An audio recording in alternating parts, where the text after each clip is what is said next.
So let's shift a little bit off of mobility and talk about the seismic shift towards SD-WAN and technologies and what's out there. What do you think companies should be paying attention to as they're selecting a vendor and looking at different applications? Because there's so many different SD-WAN providers out there.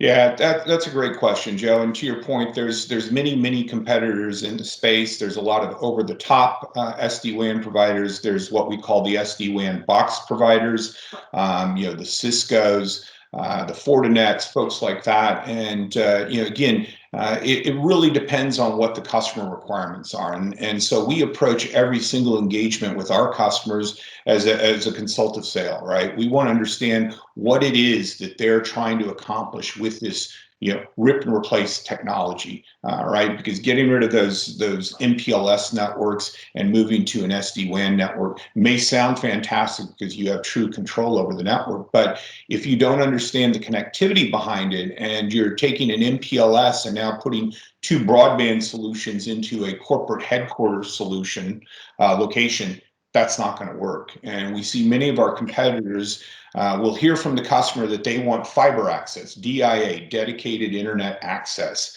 But then the competitors will come in and pitch just broadband or fiber FTTX solutions, right? Which are truly broadband solutions with really no SLA or a next day 48-hour type of SLA. And you start taking those FTTX solutions and you move them internationally, and there truly is no SLA. And so what we always try to advise our customers is, it's not a one-size-fits-all solution, and the bandwidth isn't truly a let me just replace everything with broadband. You really need to look at the applications and how the specific location needs to access those applications and truly what that bandwidth is, because a 1 gig shared solution that's in a broadband is completely different than a dedicated fiber solution that's 1 gig.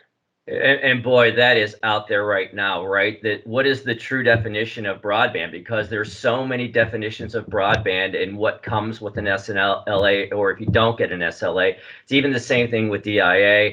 And understanding what your connectivity is, there are giant cost elements that we're seeing, but what is truly broadband and what are the definitions behind that? You encourage folks to ask that. Absolutely. And Joe, what we're seeing is when we're deploying that wireless solution in an SD-WAN environment, when the SD-WAN software is picking the wireless solution over the fixed line the fixed line broadband solution, that should tell you something. If the wireless is actually better from a quality perspective, latency wise in today's 4G networks, that says a lot. And so we've seen customers that have deployed those networks and they're saying, hey, it doesn't work. Well, again, because they bought an inferior network expecting it to act like the fiber solution, because it is delivered on fiber, but it's not dedicated. So it's a shared. And when you think about shared broadband, think of your neighborhood, right? The more people that get on in the neighborhood, the more congested the network is and the less bandwidth you actually get allocated. And when there's not SLAs around the applications, doesn't matter how great the software is, it's going to get choked down. Whereas that dedicated solution from an Ethernet perspective means that only you're on that specific slice of the bandwidth back to the central office, back to the core data center in that city that accesses the internet of the world. So that's really how you position SD-WAN as not a commodity in part. And what else do you think that Globalgig does to differentiate SD-WAN? You have experience of the people, you have the experience of the applications, you have the differentiation between broadbands. What else do you think differentiates it from a commodity perspective? So I think the biggest thing is that what we're seeing in these large corporate networks is the IT people are overworked, from the sense that they have so many things being thrown at them and so many challenges that it's hard for them to stay up to speed on the latest, greatest of what's out there for their networks.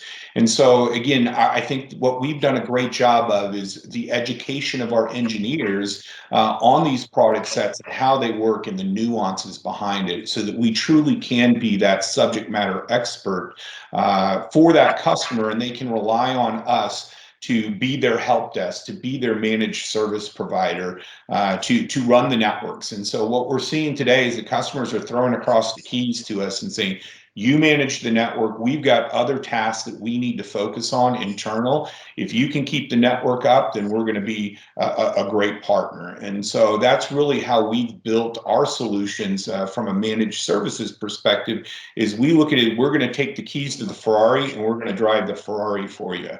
And we're going to make sure that it gets its tune-ups, that it's managed and maintained so that it has the highest resale value, right?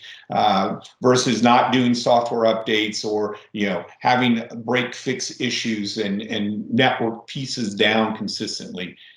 Customers don't want to manage that. They want to know that their partner is managing that. And really, that's the value proposition that Globalgig brings to the table.